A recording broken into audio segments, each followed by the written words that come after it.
YG와 JYP의 책걸상. 책에 관한 걸쭉하고 상큼한 이야기.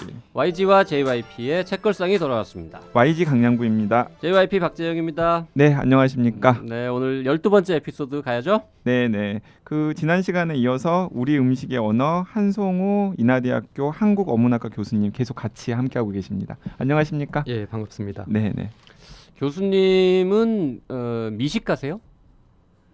미식가를 제 책에서도 얘기를 했는데 그 맛있게 먹을 수 있는 사람이 미식가이기도 하고요. 그다음에 맛있는데 또는 좋은 음식을 찾아다니는 사람이 미식가이기도 한데 저는 사실은 전자에 가깝습니다. 그러니까 모든 음식에 다 감사하고 실제로 다 맛있고요. 그런 면에서 미식가라고 자부하고 있습니다. 그리고 사실 음식의 맛도 정확하게 구별할 수 있고 어떻게 만들었는지 또는 뭐 조미료를 넣는지 안 넣는지 이런 것들 다 구별할 수 있고 그렇습니다. 그러면은 상당한 미식가네요. 예민한 혀를 갖고 계시군요. 예. 후각이나. 대신 뭐 그걸 강요한다든가 집에서 강요한다든가 또는 뭐 음식점에 가서 악착같이 먹어야 된다든가 이런 건 아닙니다. 그 외국의 음식이나 식재료에 대해서도 좀 저희가 깊으신가요? 그러면?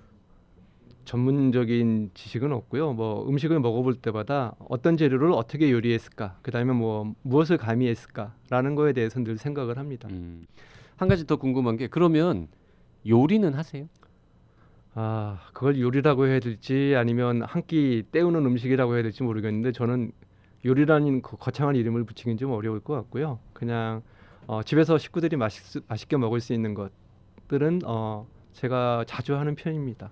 특히 뭐 그 밑반찬 같은 거는 어머니께서 주로 많이 만드시고 그다음에 찌개나 국은 또 집사람이 아주 잘합니다. 그래서 저는 뭐 딸아이가 좋아하거나 우리 집사람도 좋아하는 뭐 구이라든지 아니면 회라든지 이런 것들은 제가 직접 준비해서 그 앞에서 다 구워주기도 하고 또 썰어주기도 하고. 회를 준비한다는 건 뜬다는 생선을 말씀이에요? 사가지고 회를 뜨신다는 말씀이신가요? 그 회를 뜨는 과정도 여러 가지 과정이 있는데 기본적으로 뭐 좀 끔찍한 말이지만 숨통 끊고 피 빼고 그다음에 껍질 벗겨내고 이런 과정들이 필요한데 제가 사는 동네가 마침 소래여가지고 소래 시장에 계신 분들을 아주 잘 알아요. 나 형님 동생 하면서 잘 알아가지고 어디까지 해주시냐면 그 양쪽에 포를 뜨는 뭐 일본 말로 보통 쓰긴 하는데 양쪽에 포를 뜨는 작업까지 해주시고 저는 그걸 한 5시간 6시간 숙성시켜서 숙성시키고 나면 훨씬 더 그 식감도 좋고 맛도 좋아지거든요. 그래서 이제 우리 가족들이 먹는 거에 따라서 그 떠서 계속 주고 그다음에 초밥도 만들고 그다음에 뭐 일본 말이긴 한데 막기를 만들어 주기도 하고 그렇게 합니다. 아니 전 회도 뜨신다고 해가지고 낚시를 취미로 갖고 계신가 그랬더니 소래포구에서 가져다가 아니 근데 저로서는 상상이 안 되는. YG는 음식 할 줄 모르나요? 저는 전혀. 요즘 저 사랑받는 남편의 필수 조건 중에 하나인데. 저는 전혀. 예. 저는 주로 식당밥을 애용을 하죠. 예. 저희가 일부에서 그게 한국 고유어인 줄 알았는데 한자어고 또 반대의 경우인 거 뭐 이런 얘기를 했는데 전 보면서 이제 지단 이거 중국에서 온 말이더라고요. 네. 지단. 저도 참 어렸을 때 궁금했어요. 그러니까 되게 어느 정도 그 말에 대해서 관심을 가지면 이 말이 어떻게 만들어졌을까. 그래서 이제 떡국 끓일 때 같은 데 어머니가 뭐 하얀 지단 그다음에 노란 지단 이렇게 분리해서 썰었는데 그게 지단이라는 거예요. 그리고 어머니도 나름대로 언어학적 감각이 있어갖고 여쭤보면 대부분 답을 해줬는데 그거에 대해서는 지단이지 뭐야 라고만 말씀을 해주시는 거예요. 그래서 이건 언젠가는 풀어봐야겠다라고 생각하고 있었는데 마침 중국에 갔는데 중국어에서 자연스럽게 계란의 그 중국식 발음이 계속 나오더라고요. 그래서 그때 알게 된 거죠. 그러면서 이제 우리말에 건너온 한자어가 아니라 중국어. 그러니까 중국어로 지단은 그냥 계란이란 뜻인가요? 그러면? 예, 계란이란 뜻이죠. 그 중국어 뜻이 달라졌네요. 중국어 지단이 한국으로 들어와가지고 뜻이 달라진 거군요. 예. 근데 거꾸로 지단은 그런데 다대기. 요거는 많은 사람들이 뭔가 잘못된 말 뭐 일본식 표현인 거 알고 있는데 이건 또 꼭 그런 건 아니라면서요. 그거는 이제 관심을 가지는 분이 몇 분 있어갖고 얘기를 나눴는데 결론이 사실 나오지는 않아요. 근데 이제 그 단어의 구성 자체가 그 말소리의 구성 자체가 딱 일본 말처럼 생겼잖아요. 그죠? 네, 그렇긴 해요. 그러니까 뭐 다다기가 이제 다대기가 되는 건 우리말에 들어온 변화고 그래서 저희가 이거를 뭐 성급한 결론을 내리는 것은 적절하지는 않을 것 같아요. 근데 그것조차도 결국은 기원이 뭐냐의 문제가 아니라 우리 음식의 일부가 돼가지고 그 탕의 맛을 내는데 쓰이고 있으면 그냥 식당에서 자연스럽게 쓰이고 있으면 우리말을 일부러 받아들여도 그 되지 않을까. 사전에는 있어요, 없어요? 다대기. 사전에는 올리지 않고 뭐에 그 아. 뭐를 이렇게 가라고 그 돼 있을 겁니다. 아마. 양념 뭐 이런 걸로 바꾸라고 음. 지금 권유하는데 그 타다키에서 왔다는 설이 있는데 타다키는 전혀 다른 종류잖아요, 예, 예. 음식이. 근데 뭐 그게 말만 들어올 수도 있고요. 그 똑같은 것일 필요는 사실 없으니까요. 그리고 이제 우리 옛날에 그 국어 시간인가요? 뭐 이렇게 언어라는 거는 생명력이 있다, 뭐 사회성, 자의성 뭐 이런 거 배울 때 한번 어떤 계기를 통해서 말이 하나 만들어지고 나면 원래 그거의 뜻이 뭐든 간에 그 다음으로 또 엉뚱한 방향으로 계속 흘러가면서 또 새로운 단어가 만들어지고 뭐 이런 얘기를 배운 기억이 나는데 그 예로 하나 들어주셨던 것 중에 하나가 이제 소면. 예. 이 소면, 우리가 발음을 소면이라고 하지 소면이라고 하지 않잖아요. 그 주관님 그 구별을 하세요? 소면과 소면을? 아니 우리가 소면이라는 용어는 발음해 본 적이 없잖아요. 그러니까 어디 가서 뭐 살 때든 주문할 때 그냥 소면이라고 소면 주세요. 짧게 난 발음하는. 당연히 그래서 그 작을 소자 작을 소자면 일단 소면이라고 소면이야죠. 발음을 해야 예. 되는 거잖아요. 예. 그래서 소면이라고 하고 이제 그 이 뭐 힐소라고 보통 하는 네. 그 글자를 쓰는 게 이제 소면인데 이게 이제 소복 그다음에 그 소박하다 할 때 그 소자잖아요. 예. 그런 시리즈인데 그게 이 YG도 말했듯이 이게 가늘고 조그만 거라고 생각해서 작을 소라고 쳐서 중면이라는 단어가 생기는 이 현상을 보면서 그런 예들이 여러 개 나오는데 이런 건 다 어떻게 찾는 겁니까? 시장 가서 같이 이제 그 집사람하고 장을 보면서 그 소면과 중면이 있는 거예요. 그래서 네. 재밌었어요. 아니 당연히 이제 소면 중면 있으니까 큰 거 작은 거, 네. 뭐 큰 거 중간 거라고 생각했는데 정말 그럴까? 정말 그럴까? 그 의심을 품어보고 한자를 집에 가서 사전을 찾아보면서 한자를 보니까 아닌 거죠. 그러면 이제 열심히 아니, 원래 그럼 머릿속에 담고 계셨던 게 아니라 이상하게 느껴져서 다시 확인을 해보시는 과정들을 거치면서 이제 이 책이 만들어진 거군요. 그러니까 언어를 연구하는 여러 가지 방법들이 있는데요. 저는 이제 현장에서 실제 방언을 조사하거나 뭐 그 귀에 들리는 걸 가지고 연구하는 것이 하나의 방법이고 또 하나는 그러니까 우리가 머릿속에 가지고 있는 어떤 말에 대해서 연구하는 것도 하나의 방법인데 저 같은 경우는 전자여서 눈에 보이는 것들은 귀로 들리는 거에 대해서 하고 관심을 가지는 것들이 많고 그게 이제 주로 어떤 글의 소재가 되고 또 평소에 얘기거리가 되고 많이 그렇습니다.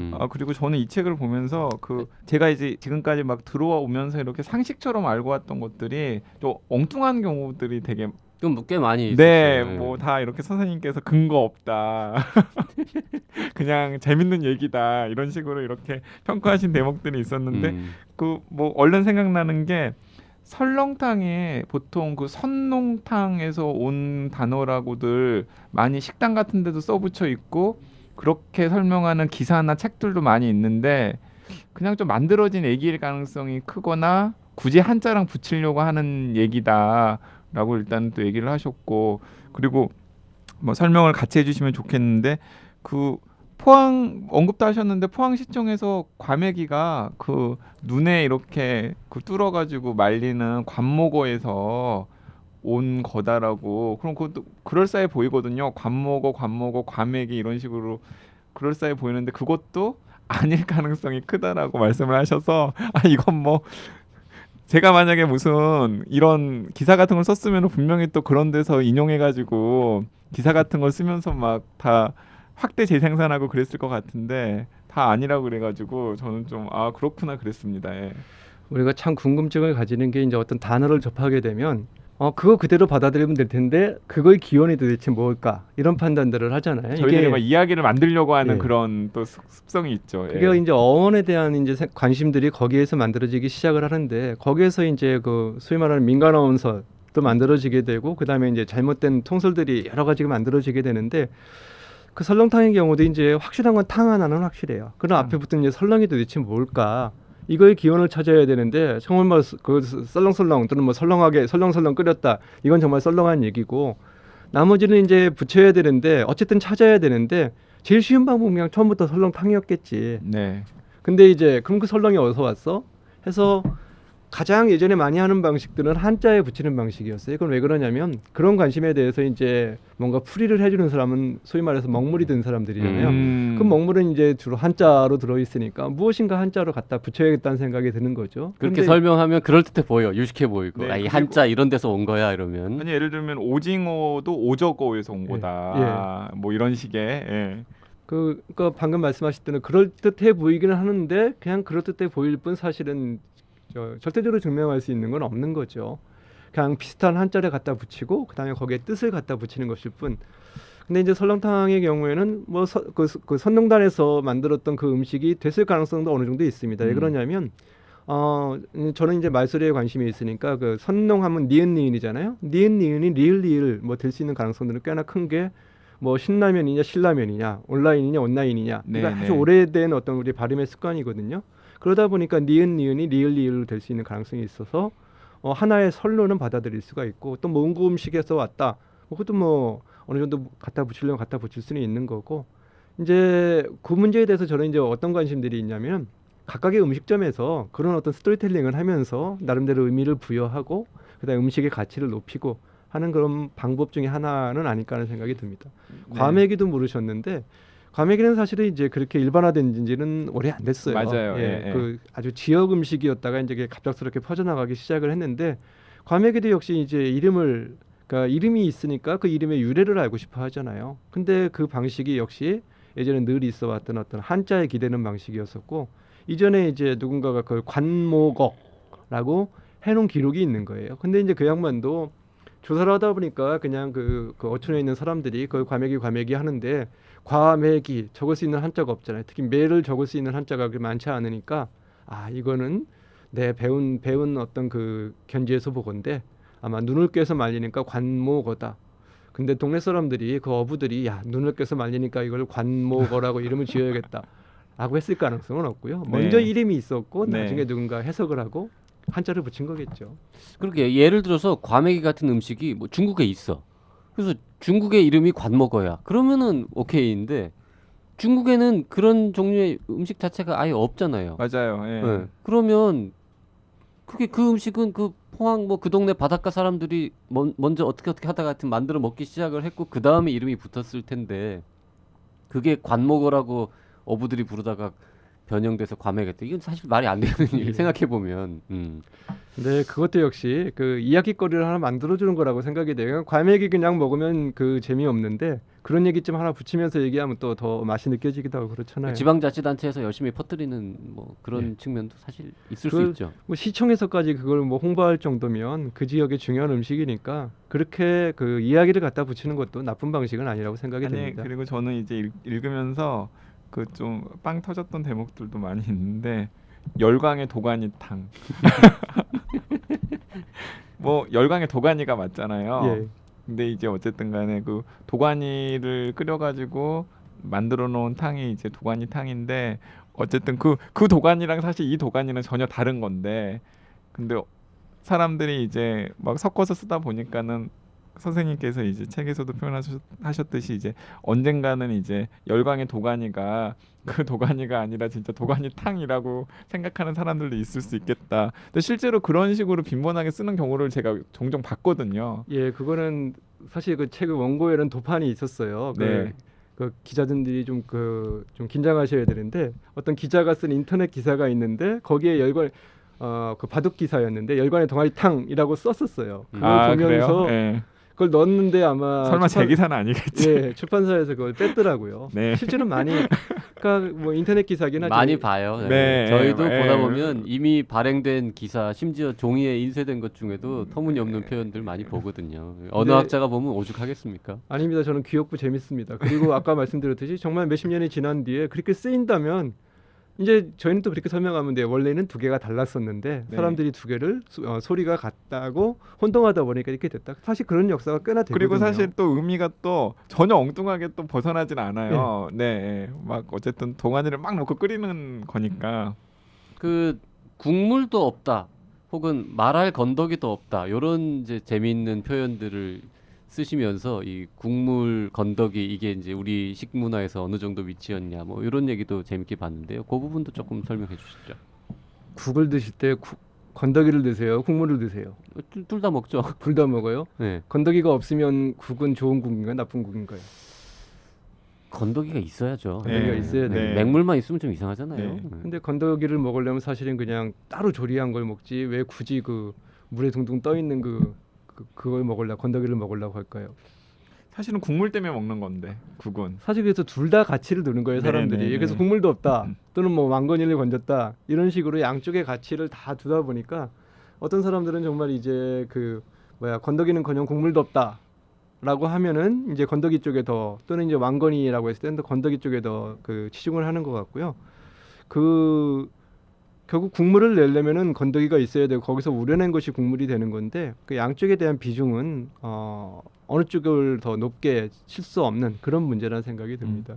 그 제가 여기서 살짝 두 분이랑 구별짓기를 하자면 한 8년 차이가 나니까 이 책의 그 어떤 세대 정서를 제가 못 따라가는 부분도 좀 있었는데 예를 들어 주전부리 그 주전부리가 약간 이 책에서는 좀 그런 약간 부정적인 어감이 있다라고 표현을 하셨는데 요즘에 주전부리를 젊은 친구들이 쓸 때는 부정적인 어감은 거의 없는 것 같거든요.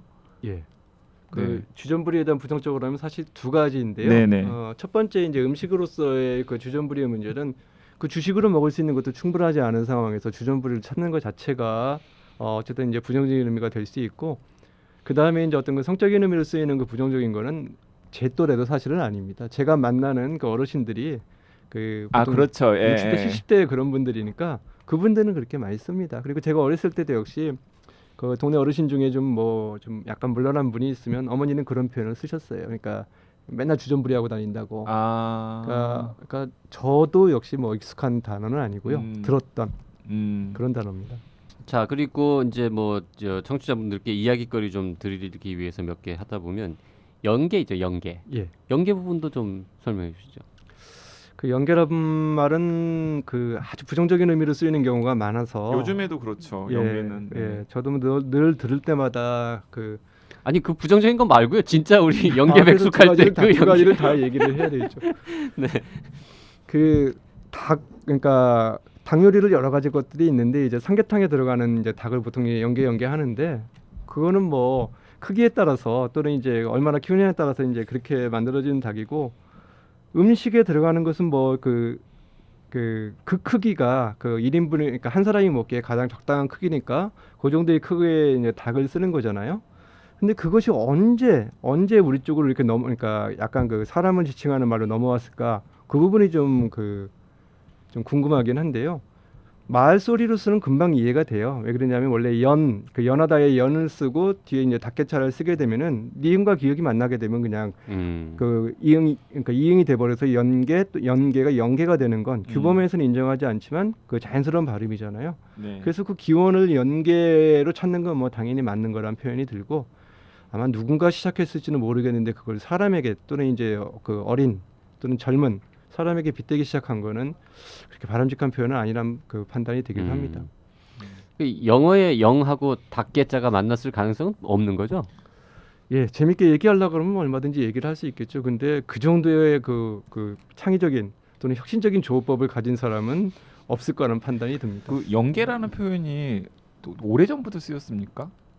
연계는 뭐 얼마든지 올해 그 한자 구성 자체를 보면 아주 자연스러운 구성이잖아요. 네네. 그래서 오래전부터 아마 쓰였을 거라고 판단이 듭니다.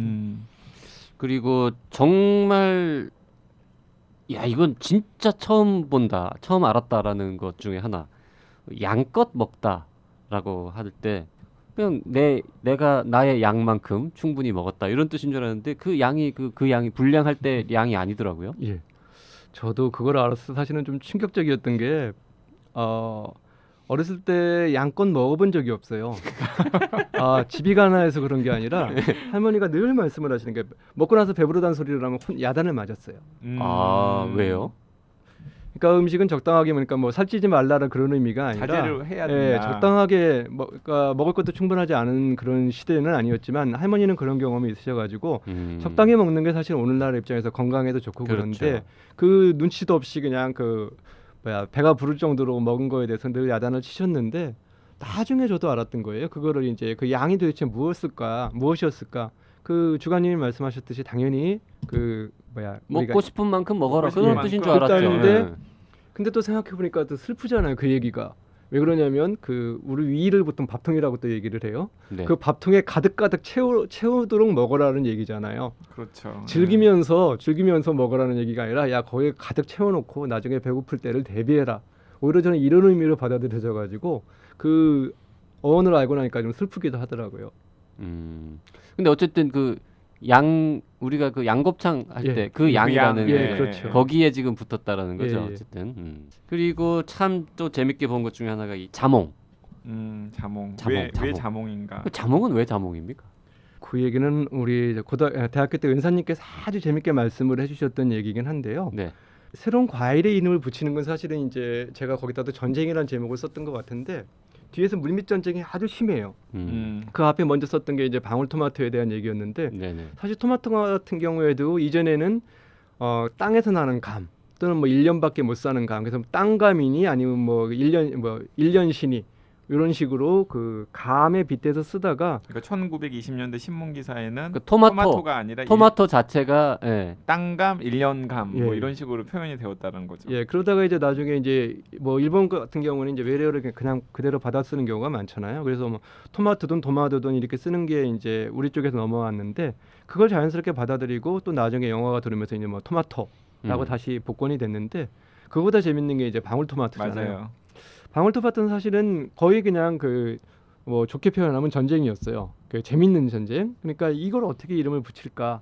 많은 사람들이 그러니까 여러 가지 싸움이 있었던 것 같은데 최종적으로는 이렇게 부르자 저렇게 부르자라고 예, 하다가 서로가 예. 그러니까 제가 그 뭐 열거를 해주자면 체리 토마토, 음. 미니 토마토, 애기 토마토, 방울 토마토, 예, 새끼 토마토도 있다. 새끼 토마토 뭐 이런 등등. 다 얼마든지 붙일 수 있는 이름인데 그 체리 토마토는 낯설고 애기 토마토는 끔찍하고 새끼 토마토도 역시 끔찍하고 근데 누군가가 방울이라는 이름을 지은 거예요. 이건 국어학자는 절대로 못 짓습니다. 근데 정말 아주 이쁘고도 재밌고도 딱 맞아떨어지게 이렇게 방울토마토라는 이름을 지었잖아요. 이제 그 마찬가지로 이제 그 자몽은 보통 우리가 표준어 말로 하면 그레이프 프루츠 뭐 이렇게 하는데 사실 입에도 붙지 않아요. 너무 그 우리 말의 구조하고 달라가지고. 잠깐 표준어라고 하는 게 영어가 아니라 표준어도 우리도, 그레이프 예, 프루시예요. 예, 그레이프 프루츠라고 그렇게 부르라고 돼 있습니다. 그래요. 근데 자몽이 그러면 저기 표준어가 아닌 건가요? 그렇죠. 그냥 통용한 거지 표준어는 아닌 거죠. 오, 이야. 근데 아무리 봐도 그게 그 뭐야 포도하고 관련이 있는 과일은 아닌 것처럼 보이잖아요. 크기도 그렇죠. 그렇고 색깔도 그렇죠. 그렇고. 예. 근데 이제 그게 그 여러 가지 과정들을 거치는데 이제 잠보아라는 어떤 그 포르투갈어가 일본에 들어가고 그걸 다시 우리가 받아들이고 그래서 처음에는 뭐 자봉했던 것 같아요. 우리가 받아들이면서는. 근데 이제 자봉할 때 그 봉이 아무리 봐도 뭔가 좀 어색하다는 판단이 들었나 봐요. 우리 시장 상인 중에 하나가. 그래서 이 레몬이 있는데 우리 레몬하고 생긴 것도 비슷하고 같은 계열의 과일이니까 큰 레몬이니까. 그 봉을 그럼 그 자봉이라고 하자. 자몬 뭐 이런 식으로. 그래서 이제 이름이 최종적으로 자봉이라고 된 것 같고요. 거기에 제가 이제 뭐 딸하고 재밌는 얘기를 이렇게 넣어놓긴 했는데 우리가 일상에서 많이 뭐 물귤을 뮬, 뭐 그다음에 그 꿀같이 담그를 귤이라고 한다고 그랬잖아요. 네. 그게 만약에 그 시기에 그런 어떤 그 우스갯소리가 있었으면 아마도 큐이라고 자리를 잡았을지도 모르겠다는 큐이면 어떨까 꽤나 괜찮은 거란 판단이 네. 들기도 큰 하는데요. 귤이니까 귤. 예. 네. 단귤은 귤. 귤. 자몽이 국적불명의 말이군요. 귤 자봉. 괜찮은데 귤. 자봉이라는 말은 이 스봉하고 헷갈렸을 것 같은데. 자봉은 스봉도 있지만 저기가 있잖아요. 그 재봉틀을 자봉이라는 그렇죠. 사람도 꽤 있어요. 재봉틀도 자봉이니까. 자봉. 그건 안 될 것 같네요. 키위가 중국어다. 이건 또 무슨 말이에요?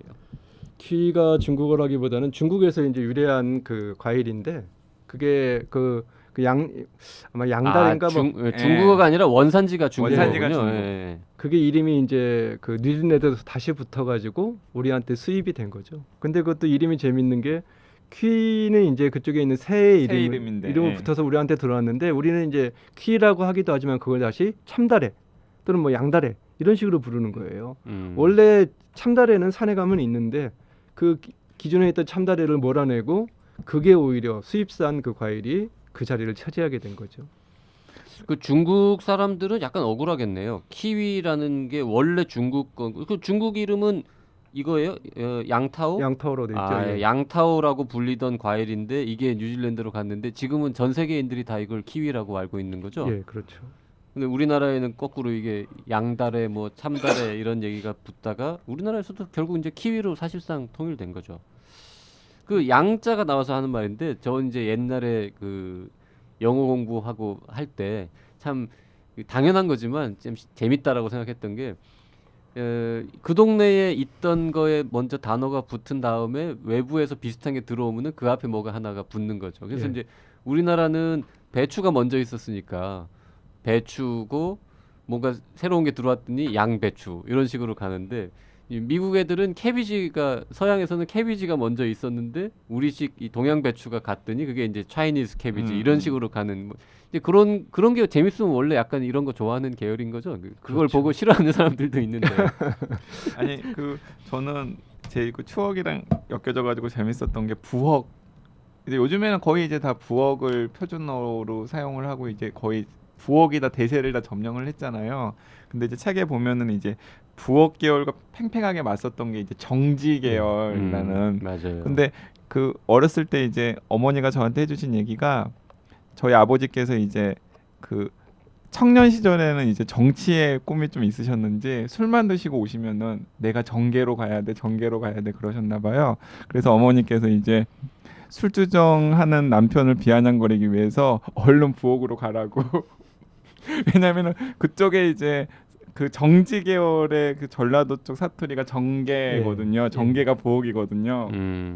근데 어느 순간에 왜 다 부엌만 살아남고 그 정지 계열은 다 방언으로 다 밀려났을까요? 꽤 많이 사용을 했었던 걸로 아, 그게 책에서도 묘사가 되는데. 방언으로 밀려났다기보다는요. 그 정지 계열은 여전히 쓰이고 있고요. 그 지역에서는. 아, 근데 이제 표준어로 채택이 된 지역인 보통 이제 서울 방언 또는 중부 방언이었는데 그 지역은 부엌 지역이었으니까 그걸 표준어로 채택했을 뿐이지 그거에 따라서 완전히 밀려난 건 아닙니다. 네. 그 근데 정지 계열은 한자에서 유래된 걸로 책에서는 써 놓으셨던 걸로 제가 기억이 나는데. 그걸 완벽하게 한자 계열이라고 보기엔 사실은 좀 어려울 것 같습니다. 네. 예. 그 부엌도 뭐 한자 계열이라고 보기는 어렵고 고유어 계열일 가능성이 더 높아요. 아, 둘 그러게요. 다요. 아까 우리 무슨 단어 얘기할 때 그 관목어 얘기할 때도 예. 했지만 저희 소정자의 이 주방 주자인가요? 이 주는 뭐라고 무슨 주? 예, 주방주 따위면 예. 부엌 주자니 뭐 맞을 예. 겁니다. 이 어려운 획도 많은 이 정주라는 글자를 가지고 이게 정지가 되었다. 이건 약간 좀 아까 그런 설득력이 떨어지는 것 식으로 같아요. 얘기를 하면은 안 된다라는 거군요. 네. 그리고 제가 또 재밌게 정말 이러고 했던 거 청양고추.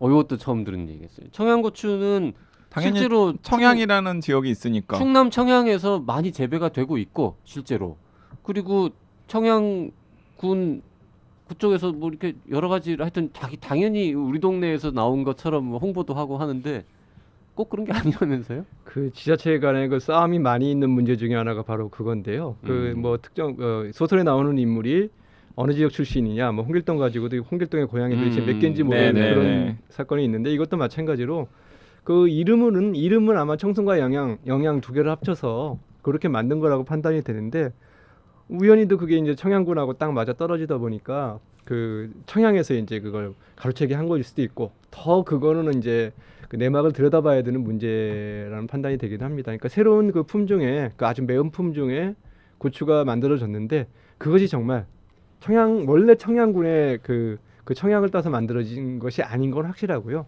아닌 건 확실하다. 예, 근데 이제 근데 청양군 사람들이 좀 많이 싫어할 것 같긴 한데 그 처음부터 그 이름이 그렇게 지어진 건 아니라는 생각이 드는데 재배는 뭐 얼마든지 청양군에서도 많이 할 수 있죠. 청송하고 영양에서 하나씩 떼서 청양이 되었다는 설도 있다. 근데 이건 이제 경상북도인데. 근데 저는 그 모른다고. 뒷문장이 그게 더 뒷문장이 더 웃겼어요. 가장 많이 재배되는 지역은 경남 밀양이다. 알고 보니 밀양고추였던 거지.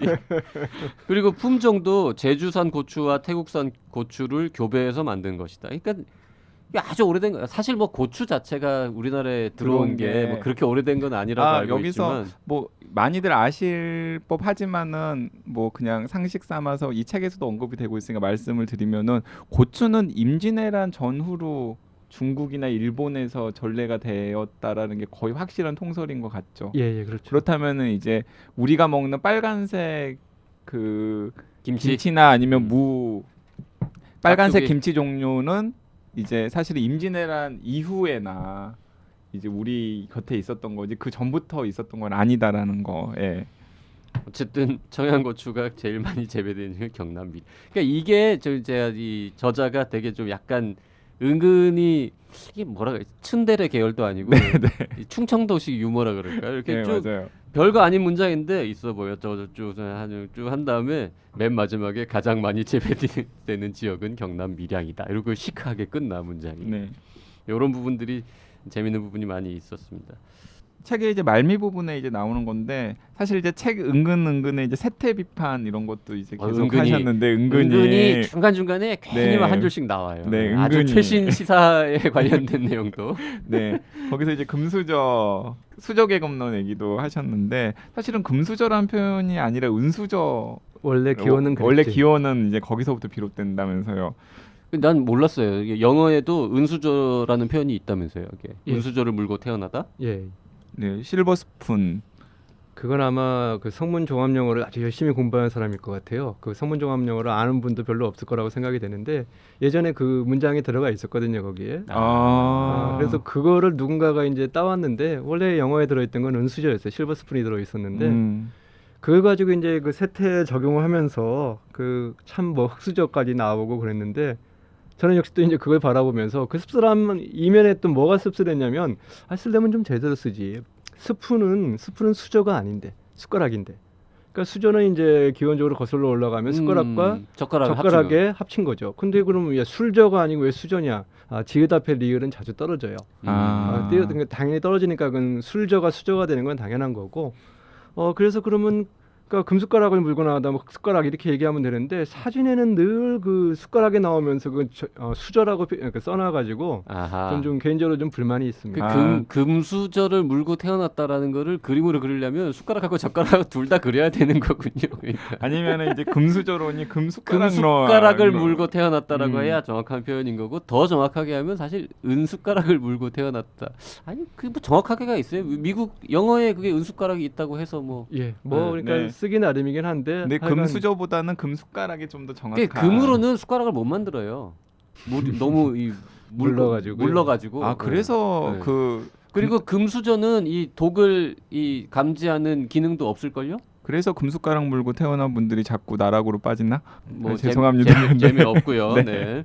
아니 그 수저 얘기가 나와서 갑자기 사실 그 예전에 오래전이지만 그 저 번지 점프를 하다라는 영화에서 우리 이병헌 씨하고 그 돌아가신 우리 이은주 씨하고가 그 얘기 하잖아요. 어디 좋은 얘기지만 어디 저기서 그 세대 차이 확 느껴져요.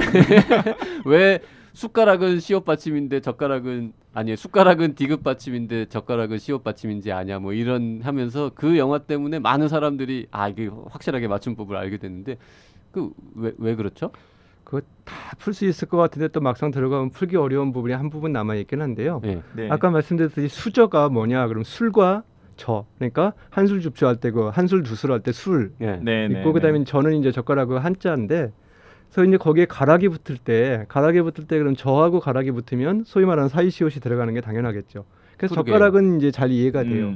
그럼 이제 숟가락도 그러면 그 사이시옷이 들어가야 되는데 왜 디귿이냐 이렇게 하기 쉬운데 생각해 보면 젓가락은 저하고 가락이 결합된 거고요. 숟가락은 수하고 가락이구나. 술과 가락이에요. 네. 술과 가락에 이제 옛날에 그 사이에도 사이시옷을 썼었는데 이렇게 되면 뭐 리을이 탈락되거나 리을 시옷. 네. 리을 시옷 가락 이렇게 경우도 있고 뭐 그다음에 술하고 시옷 기역 가락 이렇게 쓰는 경우도 있긴 있어요. 예. 근데 이제 여기에서 이제 그 여러 가지 변화가 일어나게 되는데 아주 곤란하게도 이건 설명하기가 좀 곤란하게도 그게 표기상의 디귿으로 바뀌는 변화가 나타나요. 그 설명하기는 어려워요? 역사적으로 근데 그게 명쾌하게 설명이 되지가 않거든요. 젓가락처럼 명쾌하게 예, 설명은 안 차라리 그냥 되는군요. 시옷으로 돼도 아무런 문제가 없는 게 우리가 시옷으로 써놓고 디귿으로 읽는 경우가 많잖아요. 그렇죠. 그래서 네. 그냥 그 숟가락도 그냥 시옷으로 써놓고 그냥 디귿으로 그러니까 실제로 디귿으로 발음 되니까. 근데 묘하게도 이제 그 여러 가지 그 다른 사례가 또 몇 가지가 더 있는데 그 리을과 그다음 다른 단어가 결합될 때 시옷이 들어갔던 게 그게 디귿으로 표기된 사례가 몇 가지 나와요.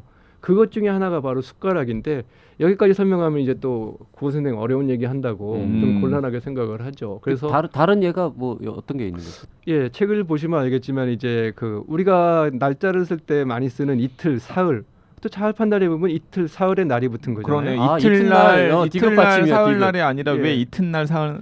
그 디귿 받침 맞아. 그러니까 그 만약에 이제 숟가락이 억울하다고 판단되면은 그러면 숟가락에도 시옷 쓰시고 이튿날에도 시옷 쓰시면 안 되겠죠? 네. 예. 아, 이유는 명확하게 설명하기 어렵지만 하여튼 그런 식으로 바뀐 사례가 많으니까. 그러니까 표기상에 네. 이제 그런 변이가 나타난 걸 그냥 지금 오늘날에도 그 표기를 그대로 반영을 하게 된 거죠. 재밌네요. 예. 네. 근데 계속 이제 저희가 1시간 동안 2부에 걸쳐서 떠들면서 약간 걱정스러웠던 게 야, 이거 우리만 즐거워하는 거 아닐까? 다른 독자분들은 청취자분들은 재미없어 하면 어떡하지? 이런 아니 생각을 재밌어 했는데 하실 것 같아요. 재밌는 저희가 지금 이 떠든 것보다 실제로 글로 이렇게 자분자분 조용히 이렇게 읽다 보면 더 좀 잔잔하게 재밌는 부분이 많이 있는데 네, 맞습니다. 다 전해드리지 못한 것 같아요. 이 책을 꼭 읽어야 될 사람은 누가 있을까요? 그러니까 이 책을 제가 쓰게 된 계기는 여러 가지가 있지만 그 중에 하나가 뭐가 있었냐면 우리 어머니가 읽을 수 있는 책. 저희 어머니뿐만 아니라 주변의 모든 어머니들이 음식을 만들고 가족들에게 음식을 주고 그런단 말이에요. 그러니까 그분들은 우리가 그 일상에서 늘 뵙는 분들이고 그다음에 아까 제가 늘 말씀드렸던 그 우리 말의 주인들이거든요. 그래서 우리 어머니를 포함해서 주변의 모든 분들이 다 읽을 수 있게 하는 그런 의지에서 썼습니다. 선생님 제가 좀 그 선생님 말씀 받아가지고 조금만 더 부연을 하자면은 먹방 방송의 아쉬움을 느껴서 뭔가 한 걸음 더 나가시고 싶으신 분들이 읽은 다음에 꽂아뒀다가 부모님들한테도 권하고 예. 그리고 아이들이 뭔가 밥을 먹거나 아니면 남편이나 아니면은 엄마가 요리를 할 때 엄마 이건 뭐야 아빠 이건 뭐야 할 때 책을 다시 펴가지고 아 이건 이렇단다 저건 이렇단다 하고 설명을 할 수 있는 그런 책으로 뭐 저는 읽히면 참 좋겠다는 생각이 듭니다. 저는 이 음식과 관련된 뭔가 물건을 팔거나 만들거나 뭐 식당을 하거나 이런 분들이 읽으면 훨씬 더 재밌을 것 같아요. 아, 그렇죠. 식품 회사 같은 데 다니는 분이라든지. 그리고 또 한 분 추가하자면은 한국어 관련 책들을 좀 재밌게 보셨던 분들은 요거 보면은 제가 감히 말씀드리기에 우리나라 이 한국어 관련 책 중에서 제일 이렇게 쏠쏠하게 페이지 터너 역할을 할 수 있는 그런 책이 아닌가 이런 생각도 한번 해봅니다. 그러고 보니까 저는 좀 국어 선생님들이 현장에 계시는 국어 선생님들이 좀 읽고서 좋다. 좀 이렇게 그 수업 시간에 좀 막 윽박지르지 마시고 이렇게 차근차근 이건 이렇고 저건 이렇고 너희들 먹는 이런 것도 이것과 똑같은 거야. 그러게. 이런 얘기들을 좀 해주시면 참 재밌을 것 같아요. 국어 선생님이 들어와서 하루에 하나씩 알려주네요. 야, 니네 다대기는 왜 다대기인 줄 아니? 뭐 이런 거 하면 그런 거 애들이 졸다가 깨가지고 듣고 그 다음에 하긴 그 다음에 이제 자 책 뭐 120페이지 펴라 그럼 그때부터 졸긴 하겠지. 아니면 달고나는 왜 달고나인지 아니? 뭐 그런 이런 얘기예요. 얘기예요.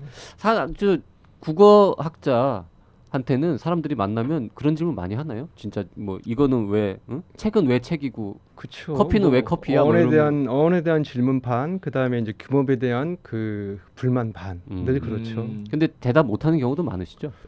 그런 경우에는 이제 그 재밌는 소재를 주셨으니까 열심히 연구해 보겠습니다라고 답을 할 수밖에 없죠. 네. 그리고 늘 그런 게 고맙습니다. 사실은 제가 가지지 못한 인문에 대해서 그 연구거리 또는 이제 책 쓸거리를 주니까 늘 고맙게 생각하고 있습니다. 저희 뭐 이 방송 들으신 분들 앞으로 이제 자몽은 큐로 한번 해보시면 어떨까? 그냥 자몽은 그냥 이미 충분히 사회성을 획득했기 때문에 자몽이라고 가야 돼요. 뭐 어떻게 하겠어요 그거를. 그레이프 프루트라고 표준어가 되어 있다는 게 더 웃긴 것 같아요. 자, 책걸상 12번째 에피소드 이 정도에서 줄여야 될 것 같습니다. 네, 그리고 한성호 선생님 저기 첫 방송 출연 좀 많이 뭐 어색하기도 하고 힘드시기도 하셨을 텐데 또 재밌게 좋은 얘기 많이 해주셔가지고 너무 감사드립니다. 예, 저도 감사드립니다. 네, 딴 데서 저 나오라 그러면 가셔도 될 것 같아요. 방송 잘 하시는데. 네, 잘하세요. 비디오가 문제라 못 가겠습니다. 그러면 라디오는 앞으로도 출연하시는 걸로. 네, 저기 여러 방송 작가님들 이거 들으시면 출연하시겠답니다. 섭외 전화 부탁드립니다. 네, YG와 JYP의 책걸상 지금까지 저는 JYP 박재영이었고요. 네, 저는 YG 강량구였습니다. 다음 시간에 뵙겠습니다. 고맙습니다. 네, 고맙습니다. 감사합니다.